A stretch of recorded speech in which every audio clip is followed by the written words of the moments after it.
A Él sea toda la honra y todo el poder. ¿Trajeron sus Biblias, hermano? Sí, vea. A ver si es cierto. Levante la Biblia los que han traído la Biblia. Y si la anda en el celular, saque el celular también. Mire, si para algo sirven esas tonteras, vea, de celulares, es que es una herramienta valiosísima en cuanto a tener. Yo tengo varias versiones de la Biblia ahí, y la última que le he bajado es un diccionario. Se lo estaba mostrando yo ahí al pastor la vez pasada, pero me gusta porque es un diccionario que tiene Biblia también, y es una forma bien rápida de llegar a los versículos. Así es que interesante, pues, de que un cristiano tuviera su celular y que no tuviera la Biblia, ¿verdad? Sería como raro eso, pero yo sé que eso no sucede aquí con nosotros. Vamos a continuar con el estudio del libro de los Hechos, y lo vamos a hacer en el capítulo 18. Si usted recuerda, nos quedamos ahí, así que vaya buscando. Hechos capítulo 18, del 1 en adelante. Terminamos el 17 en la semana pasada. Un fuerte amén si ya lo encontró. Amén, amén. Sí, ahí está, la mayoría. No, pues sí. Sí, Hechos está fácil de hallar. Hechos 18:1. Vamos a orar, porque en realidad, para serles sincero, no sé hasta dónde vamos a llegar, porque el estudio es bastante largo. Vean, entonces puede ser que nos quedemos ahí a medio camino por cuestiones del tiempo, pero vamos a tratar lo importante es que Dios nos hable en esta noche, que Dios nos dé ese consejo fresco, ¿verdad? Así es que vamos a orar y luego comenzamos del 18:1 a estudiar el pasaje. Incline su rostro. Padre que estás en los cielos, Señor, gracias por tu palabra. Esta palabra que es una lámpara a nuestros pies. Esta palabra, Señor, que es la espada de dos filos, que penetra, Señor, que divide el alma del cuerpo, las coyunturas, que tiene poder, que es siempre viva, Señor. Gracias por esta bendición. Gracias por comunicarte a nosotros por medio de tu palabra escrita.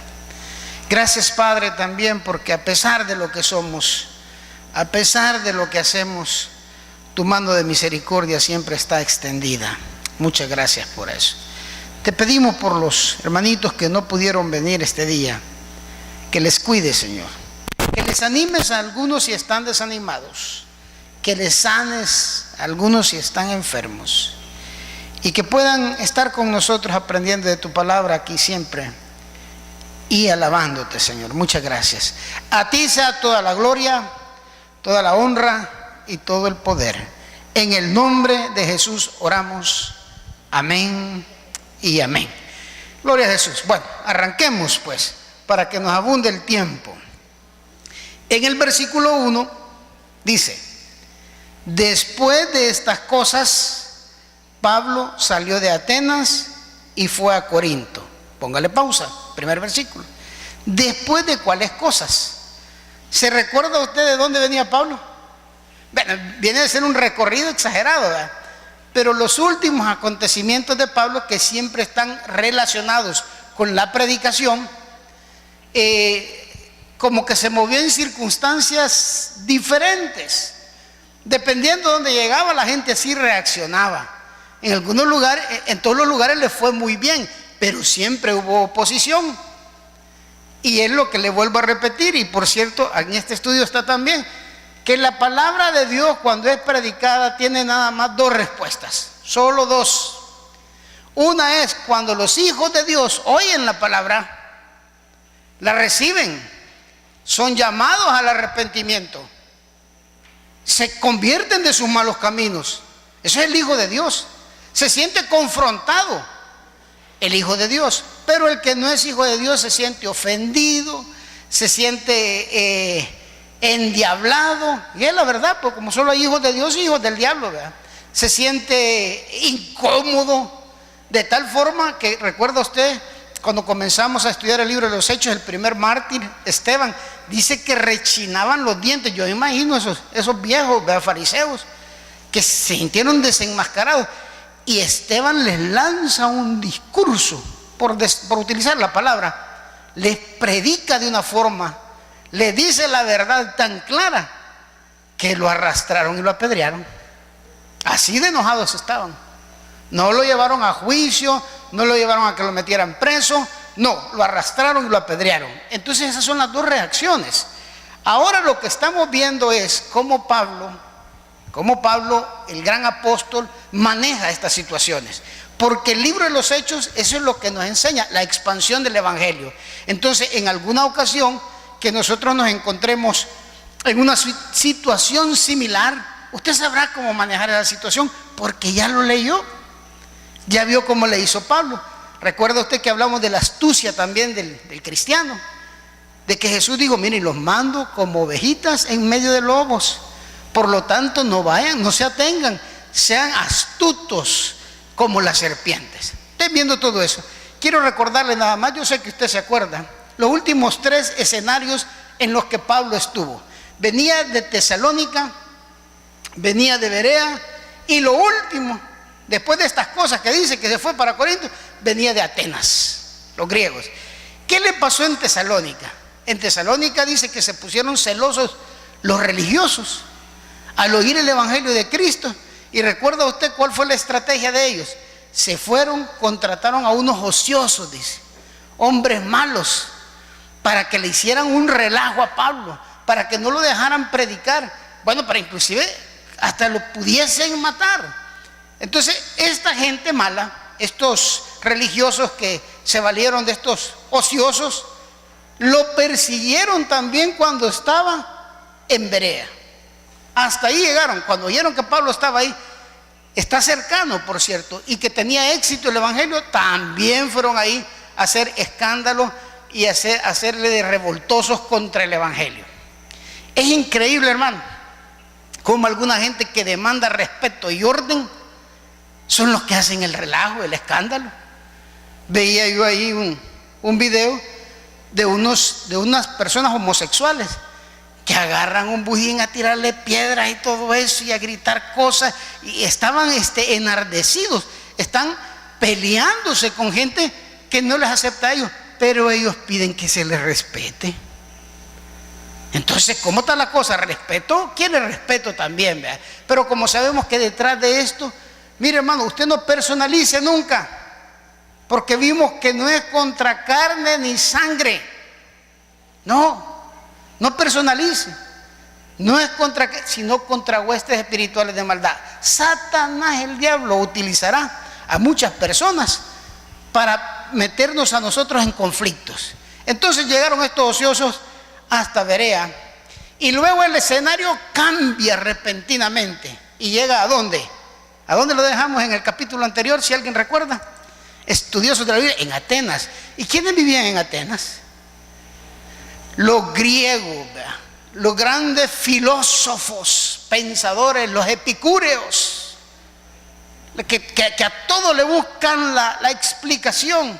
Y dice, haciendo una remembranza ahí, dice que Pablo primero fue a la Plaza Mayor, y ahí en la Plaza Mayor pues oía toda la gente, pero cuando oyeron estos que no solo eran filósofos, sino que eran parte del gobierno que tomaba decisiones, de los que le buscaban la finalidad a la vida, pero estaban metidos en el gobierno para tomar decisiones, lo llevaron a un lugar. ¿Cómo se llamaba ese lugar? El aeropuerto. Aerópago, ¿verdad? Que nada tiene que ver con los aviones, no habían todavía aviones. Entonces, cuando lo llevaron ahí, que yo les decía que era el equivalente a de que Pablo hubiera ido a la Asamblea Legislativa a predicarle a todos esos señorones, ¿verdad? Esos tanques de pensamiento le dicen, ¿verdad? Pero no tienen la sabiduría de arriba. Y Pablo fue, y cuando se vio Pablo rodeado de tanto ídolo que había ahí, porque recuérdense que dice que Pablo enardecía de ver la idolatría. Por cierto, así se llamaba el tema, cuidado con la idolatría. Entonces Pablo utilizó una estrategia y buscó entre todos los... No es que buscó, que cuando él vio, encontró una placa que decía: al Dios no conocido. Y entonces Pablo dijo: va, aquí está, dijo, de esta me agarro yo. ¿Y de qué nos vas a hablarle? Que por cierto le dijeron: vamos y escuchemos a este palabrero, dice ahí la Biblia. ¿Qué nos va a decir? Ya es viejo ese volado, ¿verdad? Y entonces le dice: de este les voy a hablar, del Dios no conocido. Y les empieza a hablar de Jesús y tuvo un impacto fuerte en los filósofos, en los grandes pensadores, en los que pasaban días enteros discutiendo temas profundos. Y ahora se va para Corinto. Mire, salir de Atenas e irse para Corinto, uno cuando no ha estudiado esto, pues un viaje más, no, hermano. Ir a Corinto era cosa seria. Ahí no habían filósofos, habían pocos judíos también. Ahí la gente no andaba pensando en filosofar, pensaba en otras cosas. Se le llamaba una ciudad cosmopolita. Y sabe usted que había un templo, el más grande de Corinto, y la diosa se llamaba Afrodita. Para que vaya entendiendo usted, de ahí viene la palabra afrodisíaco. Ya saben lo que es un afrodisíaco, ¿verdad? ¿O no? Cóctel de concha, pues, consomé de garrobo, el afrodisíaco. Entonces, Afrodita era la diosa de ese templo, grande, el principal de Corinto. ¿Y sabe qué decía en ese templo? Habían 1000 prostitutas consagradas a Afrodita, para que llegara la clientela del templo a adorar. Entonces ya usted se puede imaginar cuál era la forma de adorar, qué era la forma de adorar. Y no es que quiera hacer un paréntesis. ¿Sabe usted una de las cosas por las que los teólogos dicen de que las cristianas se ponían velo desde que salían de su casa? También está esa explicación. Eso comenzó ahí en ese puerto, en Corinto, porque Corinto era tan famoso, tenía un templo con una diosa a la cual le rendían culto al sexo, a las relaciones ilícitas. Bueno, para ellas no eran ilícitas, era, vamos a adorar. La señora, me imagino, las esposas se ponían un poco raras. ¿Y a dónde va? Pues, voy a ir al templo a adorar. Vos solo en el templo querés pasar, porque ya sabían el tipo de adoración. Imagínese usted, un lugar con 1000 prostitutas consagradas, y la adoración era relaciones sexuales ilícitas, que para ellos no era ilícita y no era la forma de adorar. Terminando el tema de lo del velo, el apóstol Pablo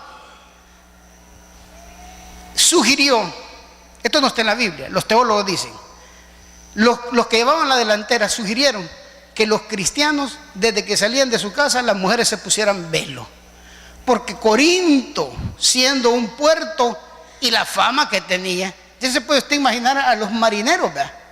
Que atracaban sus barcos ahí y decían, ¿cuál es la otra parada que tenemos? Corinto, papá, mira Corinto. Los marineros, ¿verdad?, contentos. Y entonces no solo era de ir a adorar, sino que también por las calles cualquier mujer recibía ofertas como una prostituta. Lo que le quiero decir es que la prostitución no era una cosa degradada, pero para los cristianos sí, para los cristianos estaban claros. Entonces los marineros, los que visitaban Corinto, siempre estaban buscando a las mujeres y ofreciendo. Entonces las cristianas se distinguían de una forma: cuando iban para su templo, ellas también, cuando iban para la sinagoga a adorar, se ponían el velo. Velo en la mujer significa respeto y adoración. Respeto a Dios porque voy a adorar. Entonces, en lugar de ponérmelo en el templo, pues yo me lo pongo desde la casa para que no haya problema. Ya nomás veían a alguien con velo y decían, no, ahí no ofrezcamos nada. Eso era Corinto.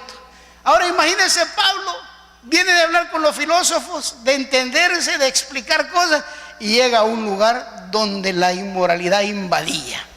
Donde, es más, si usted lee la primera y la segunda carta de Corintios, escrita a la congregación que estaba en Corinto, Pablo siempre está enmendando errores de esta iglesia.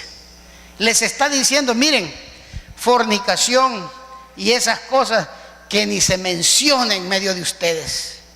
¿Y por qué cree que les decía que ni se menciona en medio de ustedes?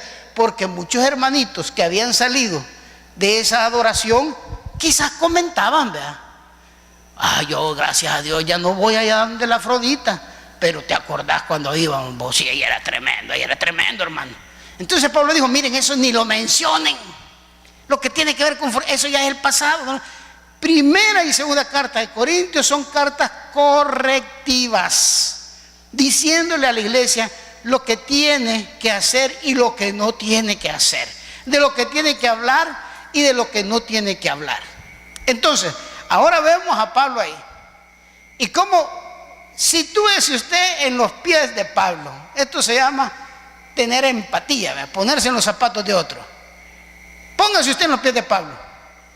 Un evangelista, un predicador, un misionero, y de repente allá con los filósofos pues ni modo, no nos entendemos y hablamos, pero ahora se encuentra en ese mar de inmoralidad. ¿Cómo se hubiera sentido, hermano? Y usted va a predicar a las buenas nuevas de Jesucristo. Leamos el versículo 2 para que tengamos una idea. Dice el 18:2: y halló a un judío llamado Aquila, natural del Ponto. ¿De dónde había venido? Dice, recién venido de Italia, o sea de Roma, con Priscila su mujer, por cuanto Claudio había mandado, o sea el gobernador de ahí de Roma, había mandado que todos los judíos saliesen de Roma, y fue a ellos. Mire, cuando Pablo vio a Aquila y Priscila, por cierto hay un ministerio que ahí se llama Aquila y Priscila, yo no sé si ustedes lo han visto en la televisión, que es una pareja que habla de los asuntos matrimoniales, pero bueno, ellos así le han puesto a ese ministerio, una pareja, Aquila y Priscila. Pero del que estamos hablando eran judíos, una pareja de judíos, predicadores también, y los sacan de Roma y van a parar a Corinto. Cuando Pablo lo ve, sin duda alguna, los escritores lo dicen en los comentarios, fue una cuestión providencial. ¿Qué quiere decir esto providencial? Fue algo de Dios. Se había quedado solo Pablo en este viaje, Timoteo y los demás se habían quedado allá, se habían ido de regreso, solo lo habían dejado ahí a él. Entonces Pablo ahora tenía una pareja de misioneros también en el cual apoyarse. Yo me imagino a Pablo muy contento cuando vio a Aquila y Priscila, que eran cristianos, que eran judíos, que se habían convertido como él, a hablar de Jesús, planificar cómo predicar en esa ciudad que estaba inmersa en la inmoralidad, ya no sentirse solo. ¿Sabe, hermano? Yo le quiero decir algo. Dios siempre pondrá a alguien a su lado para que le apoye en el ministerio, siempre. Siempre, aún en los ministerios de la iglesia, siempre habrá una persona que cuando usted tenga ganas de tirar la toalla, le va a decir, no hombre, tranquilo hombre, ya va a pasar esto. Quizás uno se puede sentir algunas veces desolado, se puede sentir ofuscado y decir, no, mire, ya aquí las cosas no me están gustando, pero como no es si nos gustan o no, mire, aquí se está poniendo raro esto. Habrá siempre, Dios pondrá a la persona que le va a ayudar. Eso téngalo por seguro. Siempre hay alguien que Dios pondrá como ayuda suya. Y en este caso a Pablo le puso a esta pareja, a Aquila y a Priscila. Y mire si Dios no hace bien las cosas. En el versículo 3. Y como eran del mismo oficio, se quedó con ellos. ¿Y qué hacían? Dice, trabajaban juntos, pues el oficio de ellos era de hacer tiendas. Los rabinos enseñaban que todo joven debería de aprender el oficio y que el padre que no le enseñaba a su hijo un oficio, le enseñaba a robar. Esa era la ley de los judíos. Los rabinos así lo decían, eso no está en la Biblia, era algo que ellos habían impuesto. Decían, persona que no le enseña un oficio a su hijo, lo que le está enseñando es a robar, o sea, a ser mañoso. Y en mis tiempos todavía eso era bien popular, hermano, o ya no. Siempre le decían a uno, vaya, va a estudiar, pero va a aprender un oficio también. Yo salí tetonte para eso, hermano. No tengo ni un oficio. Ay, perdónenme, no tengo ni un oficio. Tengo profesión, pero oficio no tengo. En los documentos dice profesión u oficio. Entonces los rabinos decían que la importancia de enseñarle un oficio a alguien era, miren, el primero que me mandaron a aprender fue carpintería. No, hombre, pero ese Dimas se llamaba, ya, que Dios en gloria lo tengo, aunque lo dudo. Pero me pusieron a aprender, me ponía a cepillar con unas cosas que le dicen garlopas. Me ponía, vaya, solo sacarle aquí, me decía la medida, y empezaba yo, se me traba por nada.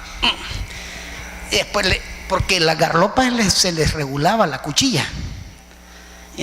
Y a veces le sumía mucho la cuchilla, nada raspaba. Le voy a sacar más, decía, y le sacaba. Y así, mira, unos grandes colochos. Cuando venía a ver, ya no tenía madera usted. Me la había acabado toda. Fíjese cómo era antes esto del oficio. ¿Sabe qué hacía el hermano Dimas? Tenía martillos de todo tamaño, hasta uno que tenía cabeza de hule. Agarraba el martillo más chiquito y me daba en la cabeza.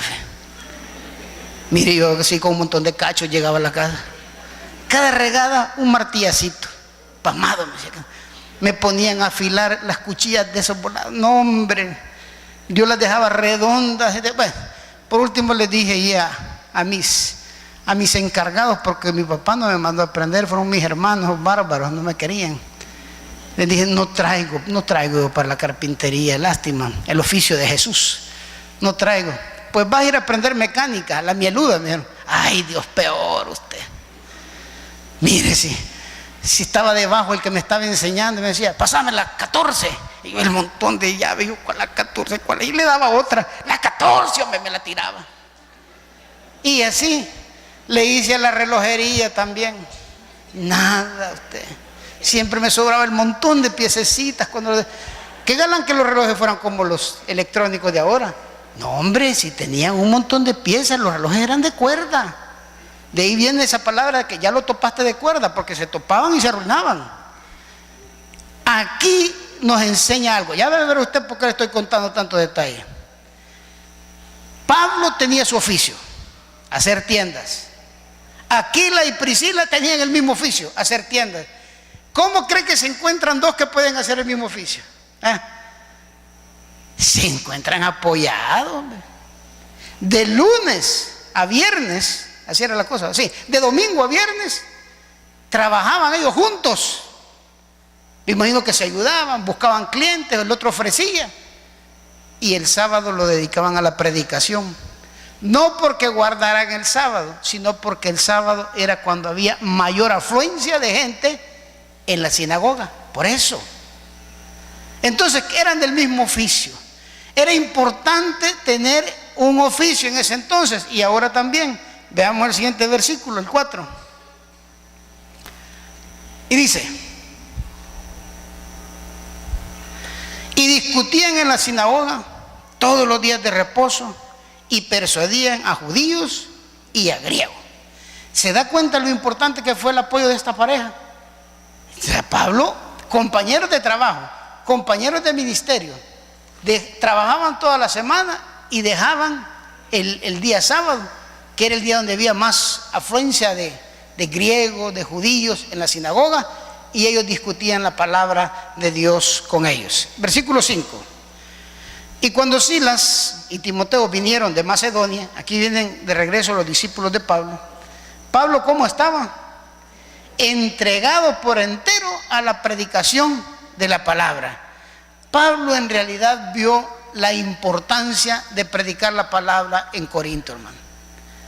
A esta medida Pablo se dio cuenta que aunque era una ciudad inmoral, era una ciudad donde había mucha gente de paso, pero era una ciudad donde habían muchos hijos de Dios. Los hijos de Dios estaban saliendo, hermano, estaban convirtiéndose, estaban dejando esa vieja vida. Entonces Pablo, con la ayuda del Espíritu Santo, él se sentía comprometido, hermano. Mire, no hay como predicarle a la gente que en realidad tiene necesidad de la palabra. Todos tenemos necesidad de la palabra. Pero hay buena tierra y hay tierra de espinos. Hay buena tierra y hay tierra del camino. La palabra es la misma. Es la tierra la que cambia. Por ejemplo, aquí, yo no creo que alguien haya venido aquí obligado o perdido. Habrá por aquí alguien que vino perdido, que andaba buscando otro lado y que andaba buscando, qué sé yo. Aquí quizás cuando entró le dio pena y mejor se sentó y quedó a escuchar palabras. Qué bueno sería, ¿ve? Yo creo que todos pensamos este día y arreglamos nuestra ropita y dijimos, voy a oír palabras de Dios. ¿Sabe cómo se llama eso? Pobres de espíritu. Yo quiero ser siempre pobre de espíritu. Por eso Jesucristo dijo, bienaventurados los pobres de espíritu. Pobre de espíritu es el que está consciente de su necesidad espiritual. Quizás si hiciéramos un censo aquí, la mayoría de ustedes trabajan, ¿no? Pues sí, todos trabajan, pero hay quienes tienen trabajo con horario, es lo que quiero decir. Y que hay que salir y a veces hay que cambiarse. Hay gente que se viene con el uniforme del trabajo. Hay gente que viene ya tarde, pero vienen a oír palabra. Hermano, ¿usted cree que a Dios no le agrada eso? Por supuesto que le agrada. Pero no es solo porque le agrade a Dios, es porque nosotros lo necesitamos, hermano. Entonces Pablo estaba ahí, en ese lugar que había tenido tanta inmoralidad, pero ahora Pablo se sentía, como dice ahí, entregado por entero a la predicación de la palabra. 18:6. Se los están poniendo aquí, vea, por eso es que los veo bien tranquilos. 18:6. Pero oponiéndose y blasfemando estos.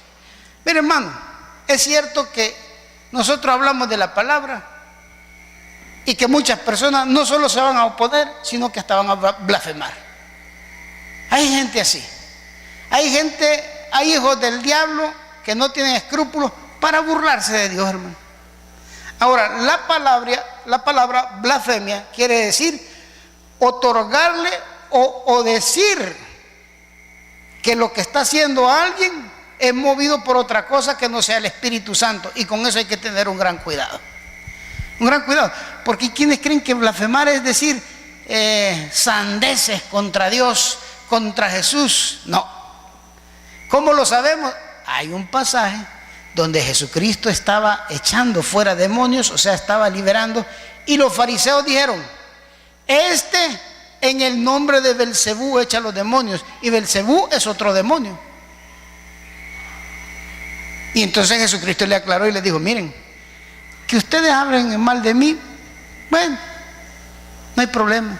Que hablen en mal del Padre, tampoco hay problema. Pero blasfemar, les dijo, contra el Espíritu Santo, eso no es perdonado, ni en este siglo, ni en el venidero. O sea que es el pecado imperdonable, así se le conoce.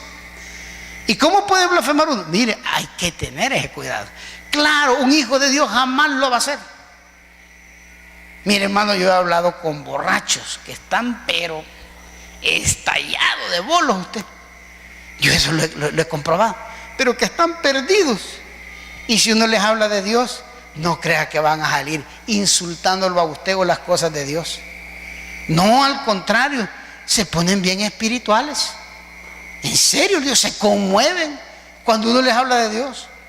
Cuando le dice, ¿te gusta andar así? ¿Te gusta andar como el hijo pródigo? Y son bien bíblicos. Yo le quiero decir, los bolos saben de Biblia usted. Y yo he visto casos increíbles. Por ejemplo, una vez vi en una cantina a un bolo orando por otros dos bolos, hincados. Y él no me mira, y orando, fe. De ahí otra cosa increíble. Al ministerio, una vez 2 bolos llevaron a un bolo. Y le digo yo, ¿y qué me van a sacar los 3? No, hermano, nosotros todavía no, pero este sí está bien fregado, el otro. Pero ¿quiénes blasfeman contra el Espíritu Santo de Dios? Aquellos que conociendo, aquellos que sabiendo el poder de Dios. Mire, si algún amigote de ustedes le dice algún día, ya vas a la iglesia, a nombre, a que te den paja, vas ahí. Cuidado. Y si lo que está hablando es la palabra de Dios, ¿contra quién está blasfemando? Y si lo que aquí se habla es la palabra de Dios, y quien inspiró esta palabra es el Espíritu Santo. Entonces estos judíos, dice ahí que blasfemaban. Ahora veamos la reacción de Pablo. Dice,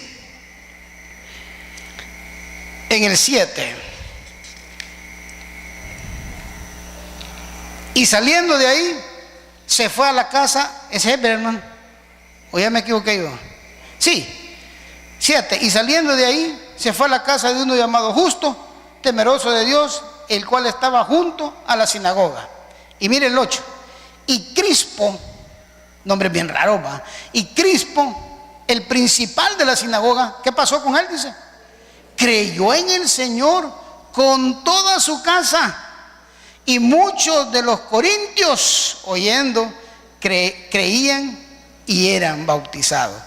Mire, esto de que el hermano Crispo haya creído no era así nomás. El principal en una sinagoga no era nada más el encargado, digamos, de abrirla o de entregar los rollos. En las sinagogas estaban los rollos de la ley. En una ocasión, Jesucristo llegó a la sinagoga para principiar su ministerio y dice que le entregaron el rollo de Isaías y él lo abrió en la parte donde está escrito que él vino a dar libertad a los cautivos, vista a los ciegos, a sanar a los de corazón quebrantado, y al final todos lo estaban viendo y él dijo, esto se cumple ahora con él. O sea que él dijo, yo soy el cumplimiento de la profecía. Entonces el principal de la sinagoga, si alguien llegaba, y para empezar alguien que iba a disertar en la sinagoga, que iba a hablar de la ley, que iba a hablar, porque ahí no se llegaba, ahí no era Atenas, ahí no se llegaba a filosofar, ahí no era como el Areópago que se llegaba a tocar cualquier tema. Las sinagogas era para hablar de la Torá, de la ley de Dios, del único Dios en el que ellos creían, de Jehová, de Yahvé, de Adonai, los nombres que Dios tenía, que por cierto no tenían porque solo habían dejado las consonantes. Pero lo que le quiero explicar es que el principal de la sinagoga no solo mantenía el control de esta, sino que él enseñaba también. Como quien dice, estaba leyendo yo en uno de los comentarios, que el principal de la sinagoga siempre daba las conclusiones finales de la enseñanza. Y agarraba el rollo del cual habían hablado y lo guardaba. Ahora imagínese usted el impacto que tuvo que el principal de la sinagoga se convierte al evangelio de nuestro amado Señor Jesús. Eso es un gran impacto, hermano. Eso iba a cambiar la vida de muchas personas. Y no se convirtió solo él, sino que él y su casa se convirtió Crispo. Ahora las cosas iban a cambiar ahí. Se había ganado a alguien estratégico, a alguien que ahora, si bien es cierto, iba a hablar siempre de la ley, pero iba a hablar del cumplimiento de la ley, que es nuestro Señor Jesús, el evangelio de nuestro Señor Jesús. Ok. Y muchos corintios oyendo creían y eran bautizados, dice. Ahora veamos ahí en el versículo 9. Entonces, esto es bien importante, vean el 9. Entonces el Señor, o sea, nuestro Señor Jesús, dijo a Pablo en visión de noche: no temas. Y esto literalmente quiere decir, deja de temer, sino habla y no calles. Voy a repetir ese versículo. Ese es el versículo clave de esta predicación. Esta es la enseñanza que nos queremos llevar. Entonces el Señor dijo a Pablo en visión de noche: no temas, sino que hables y no calles, porque yo estoy contigo y ninguno pondrá sobre ti la mano para hacerte mal, porque yo tengo mucho pueblo en esta ciudad. Tratemos de entender esto, hermano, y con esto terminamos. Primero, ese es el mensaje, ese es el título del mensaje: no temas, no calles, predica la palabra. Primero, Dios le da la garantía a Pablo y a todos nosotros. Si hay cosas que nos pueden dar temor, muchas cosas. Hay cosas que nos pueden infundir temor. Hay personas que tienen temor a hablar del evangelio en sus trabajos porque pueden ser hasta despedidos. En este país, gracias a Dios, hasta ahora tenemos libertad de culto. No sabemos más adelante. Las cosas pueden cambiar. Pero Dios dice: no temas. Yo estoy contigo. Estoy respaldando tu trabajo. ¿Qué otra cosa nos puede dar temor? Mire, muchas veces puede darnos temor el hecho de nuestras finanzas. Dice: pero mire, yo estoy bien. Estoy bien fregado. Estoy Si yo no voy a la iglesia, hermano, porque mire, si no tengo ni 5 en la bolsa, quiero contarle un testimonio que no me pasó a mí, pero sí a una persona que yo quiero mucho, que ha pasado una situación de trabajo bien difícil. Difícil es cuando ya uno empieza a contar las monedas para irse en bus, a seguir buscando trabajo. Y que hablaba conmigo y me decía, mire, hermano, yo nunca creí llegar a estos niveles. Sigamos orando, hermano. Y yo siento que a ver la gente cuando uno le dice sigamos orando, hasta como cólera le da, ¿verdad? Porque así es, siempre estoy orando. Dejémosle, hermano, dejémosle. En eso, en una plática que tuvimos, saltó la fabulosa idea de servir. Hermano, ¿y tendrá ánimo de servir a alguien cuando está en las lonas? ¿Qué tal que usted quiere servir y no tiene ni para comprar el uniforme? ¿Qué tal que usted quiere servir y dice, ay, pero con estos zapatos ya están así algo torcidos? Cuando me paro en un chicle bien siento el sabor del chicle, tiene hoyo. Y voy a ir a servir así. Si ahí fíjese que tiene que poner una camisa blanca y la mía ya. Esta era blanca, mi hermano. Pues sí, la lejita, no, mentira. El color de esta camisa es este. Yo la denomino, por ejemplo, mi esposa me dice, ¿cuál te plancho hoy, papi? Porque así me trata, hermano. La chuca, le digo yo, la chuca. Esta es la camisa chuca, color chuco. Y entonces uno dice, servir, hoy que, porque todos quisiéramos venir a servir. Así, ¿verdad? Buen trabajo, buen salario, buenos zapatos, aquí, sí, hermano, voy a ofrendar bien, y hasta ayudarle a alguien ahí, a alguien que tenga necesidad aquí en este ministerio, yo le puedo ayudar con eso poquito. Así quisiéramos servir, pero no es así.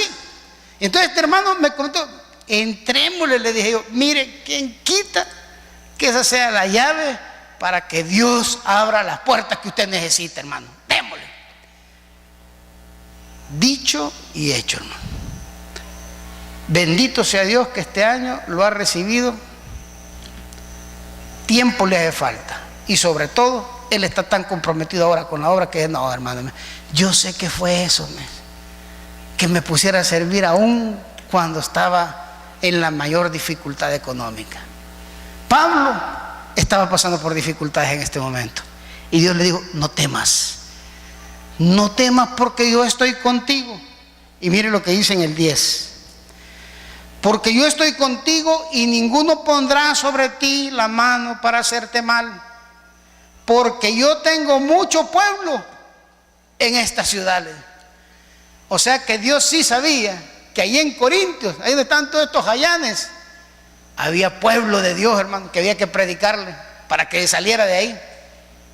Quizás uno pudiera decir, no, hombre, aquí ya esto, no, había pueblo de Dios. Y donde hay pueblo de Dios, ahí hay un compromiso para nosotros, que somos también pueblo de Dios. Por eso Pablo con razón dijo, ay de mí si yo no predicare el evangelio. Vamos a orar. ¡Vamos!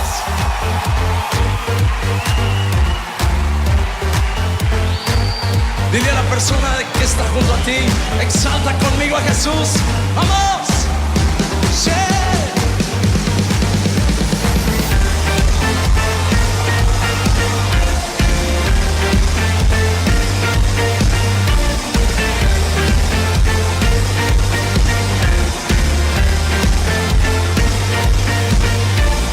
Yo quiero ver tu luz brillando en mí, a través de mi ser, un altar que todos puedan ver, que todos oigan que tú